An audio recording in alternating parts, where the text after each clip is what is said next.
விக்கி என்ற விக்னேஸ்வரன் வீட்டிலே பாடிக்கொண்டிருந்தான். இந்திரீசா கோவிந்தா, இந்திரீசா கோவிந்தா, ஸ்ருங்கார அரவிந்த நந்தன ஸ்கந்தா. உடனே அவனது மனைவி கோபத்துடன் வந்தார். ஏங்க, எப்ப பார்த்தாலும் உங்க குருஜி சொன்னார்னு கோவிந்தா கோவிந்தான்னு பாடிட்டு இருக்கீங்களே, எல்லாரும் சொல்றாங்க கோவிந்தான்னு பாடினா பிரச்சனை எல்லாம் வந்துடுமாமே, அப்படியெல்லாம் சொல்லாதீங்க அப்படின்னு. உடனே இந்த தம்பிக்கு கேட்கலாமா வேண்டாமா அப்படின்னு ஒரு தயக்கம். உடனே வருகிறார். ஐயா குருஜி, என் மனைவி சொல்கிறார் இவ்வாறு சொல்லக்கூடாது அப்படின்னு. சார் நீங்களே சொல்லுங்க சார் அப்படின்னார். தம்பி, நீ சார்னு சொன்னியே, அதுக்கு என்ன பொருள்னு தெரியுமா தம்பி அப்படின்னு கேட்டேன். உடனே அவர் சொன்னார், தெரியலைங்க. சார்னு சொன்னா ஸ்லேவ் ஐ ரிமைன், நான் என்றும் உங்கள் அடிமையாக இருக்கிறேன் என்று கூட பொருள் எடுத்துக்கொள்ளலாம். அப்போ சார் அது எப்படிங்க சார் சரியாகும்? அதே போலத்தான் சிலவற்றை நமக்கு தவறாகவே கற்பித்து விடுகிறார்கள்.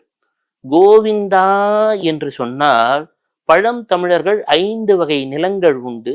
அதிலே ஒன்றிற்கு தலைவனாக இருக்கக்கூடியவன் இந்திரன். கோ என்பது எப்பேற்பட்ட தமிழ் வார்த்தை? அரசன் இருக்கக்கூடியது. கோ இருக்கக்கூடிய இல் எது? கோயில். அப்போ நீ வீட்டுல கோவிந்தா கோவிந்தான்னு அங்க செல்வம் சேரப்போகிறது. கோ அரசனே வந்து விட போகிறான். அப்படி ஐயா அப்படிங்களா, மேலும் சொல்லுங்க ஐயா அப்படின்னு கேட்டார்.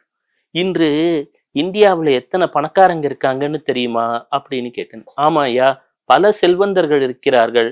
சில ஆயிரம் கோடி கூட, பலாயிரம் கோடி இருக்கக்கூடிய தொழிலதிபர்கள் கூட ஏழ்மலைக்கு வந்து தங்கள் ஏழ்மை நீங்கி வாழ்க்கையில ஜெயிச்சாங்கன்னு தெரியுமா தம்பி அப்படின்னு சொல்ல தோணுங்க.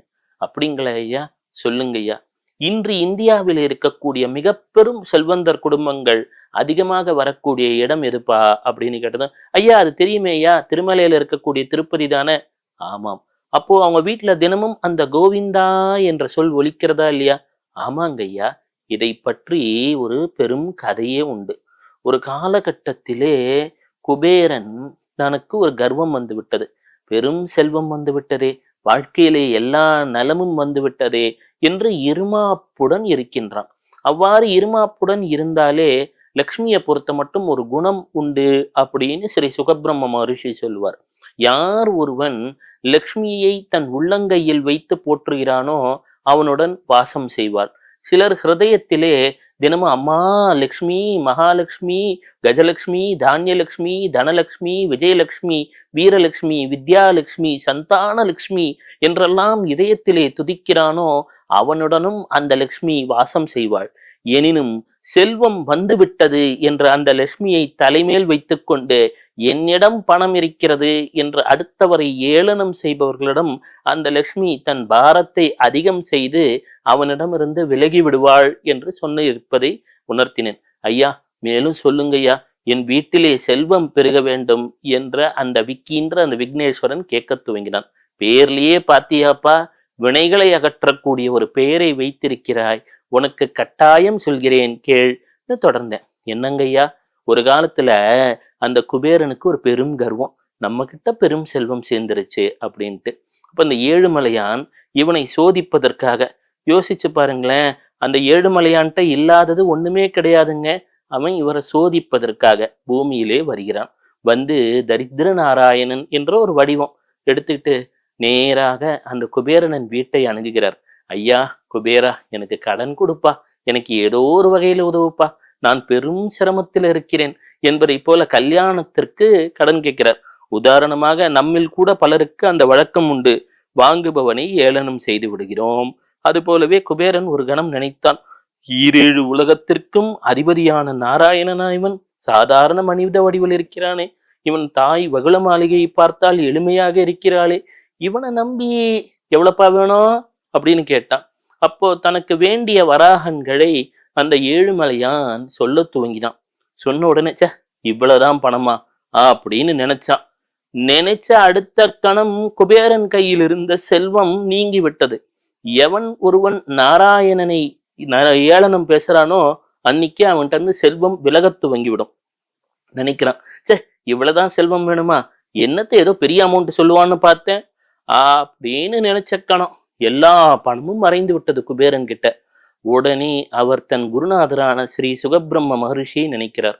அப்பப்பா, என்ன தவறு செய்து விட்டாய்? ஸ்ரீனிவாசனது நாமம் கோவிந்தா கோவிந்தா என்று சொல்ல சொல்ல ஏழ்மை அகலும்னு உனக்கு தெரியாதா அப்படின்னார். உடனே அந்த பரந்தாமன் பெயரை சொல்ல துவங்கினான். ஸ்ரீனிவாசா கோவிந்தா, ஸ்ரீ வெங்கடேசா கோவிந்தா, கோவிந்தா கோவிந்தா. சொல்ல சொல்ல பணம் பெருக துவங்கியதுங்க. குபேரனை சுத்தி தங்க பொற்குவியல்கள். குபேரன் ஆச்சரியப்படுகிறான். எங்கப்பா, எங்க பார்த்தாலும் தங்கமா கொட்டி கிடக்குது. ஆமா, குபேரனை சுற்றிலும் தங்கம், கை வைர வைடூரியங்கள். குபேரன் பிரமிப்பிற்கு அளவே இல்லை. இவ்வளவு பெரிய செல்வத்தை என் வாழ்க்கையிலேயே பார்த்தது இல்லைங்களே அப்படின்னு திகைச்சு போறான். உடனே அங்கே ஸ்ரீ சுகபிரம்ம மகரிஷி சொன்னார், யார் ஒருவர் கோவிந்தா என்று தினமும் மனதார 7 முறை சொல்கிறார்களோ, குறைந்தது 7 முறை சொல்லணுங்க, அப்போ அவர்கள் வாழ்க்கையிலே ஏழ்மை அகலத் துவங்கும். அதுதான் சொல்றார். ஆதி அரங்கன் தன் பாதம் தொழுது சுகர்தம் நாமத்தால் சுகிர்தமாய் உரைத்தோம், கோவிந்தா என்ற திருநாமம் தன்னை 7 முறை செப்புவார்தம் வாழ்க்கையில் ஏழ்மை அகலக் காண்பீர் என்று ஸ்ரீ சுகபிரம்ம மகரிஷி சொல்றார். அதாவது அறிந்தோ அறியாமலோ. அப்ப கோவிந்தான்னு சொன்னா எதுங்க விலகும்? ஏழ்மை விலகிவிடும். உங்க வாழ்க்கையில நீங்க சொல்றீங்க இல்லைங்களா, பிரம்மஹத்தி தோஷம் அப்படின்லாம் சொல்றோம்.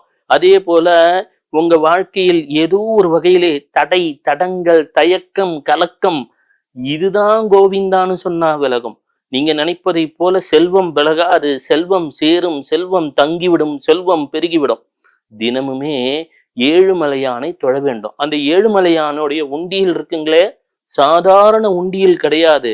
அங்க கனக மகாலட்சுமின்னு சொல்லக்கூடிய வகையிலே மகாலட்சுமி பார்த்து கொண்டிருக்கிறாளாம். யாரெல்லாம் ஏழுமலையானை நினைக்கிறார்களோ, யாரெல்லாம் ஏழுமலையானுக்கு 1 ரூபாய் போடுறானோ அவனுக்கு 1000 கோடியாக பெருக்கி தர வேண்டும் என்ற அந்த தாய் மகாலட்சுமி பார்த்து கொண்டிருக்கிறாளாம். அப்பா, இங்க இந்த உண்டியல்ல எவனான 1 ரூபாய் போட்டான்னா சரி, அவன் குடும்பம் தழைக்கட்டும், 1000 மடங்கு பெருகட்டும், செல்வம் வளரட்டும்னு.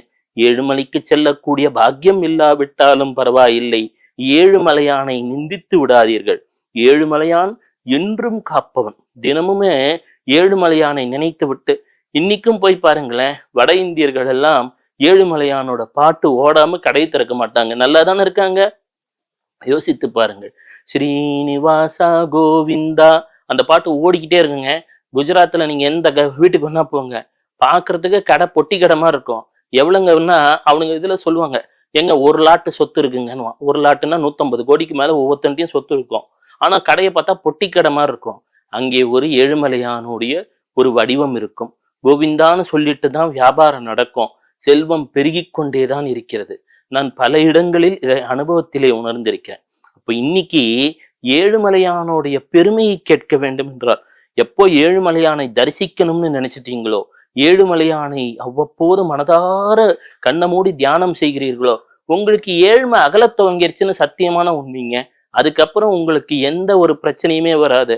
ஆல்வேஸ் பி சியர்ஃபுல், ஏபிசி என்ற வார்த்தை வர வேண்டும் என்று சொன்னால், உங்களுடன் இருக்கக்கூடிய எக்ஸ்ட்ரா மென்டல் இல்னஸ் என்று சொல்லக்கூடிய இஎம்ஐ அகல வேண்டும் என்று சொன்னால், அனைத்திற்கும் அலோபதியை போல பெரும் பங்கு பலன் தரக்கூடியது நமது வெங்கடா சலபதி தான். அப்போ என்னன்னா, உங்களுக்கு ஒரு நன்மை நடக்கணும்னு வந்துருச்சு, உங்களுக்கு உங்க துன்பம் விலகணும்ன்ற நேரம் வந்துருச்சு. சத்தியமான தெய்வம், சத்யநாராயண வடிவத்தில் இருக்கக்கூடிய தெய்வம் ஏழுமலையான். அப்ப என்னன்னா, முடிஞ்ச மட்டும் அவ்வப்போது ஸ்ரீனிவாசா கோவிந்தா என் கஷ்டத்தை எனக்கு தீர்த்து வைப்பா, எனக்கு பணத்தை தாப்பா, செல்வத்தை தாப்பா, நான் நல்லா இருக்கணும் சாமி, நீ விட்டா உன்னை விட்டா உனக்கு வேற யாரு கதி? அம்மா பத்மாவதி, அம்மா மகாலட்சுமி, நான் உன் புகழை பாடுகிறேன், உன் புகழை பேசுகிறேன், எனக்கு வாழ்க்கையில ஒரு வெளிச்சத்தை தா அப்படின்னு மனசார வேண்ட துவங்குங்க. சத்தியமான உண்மை.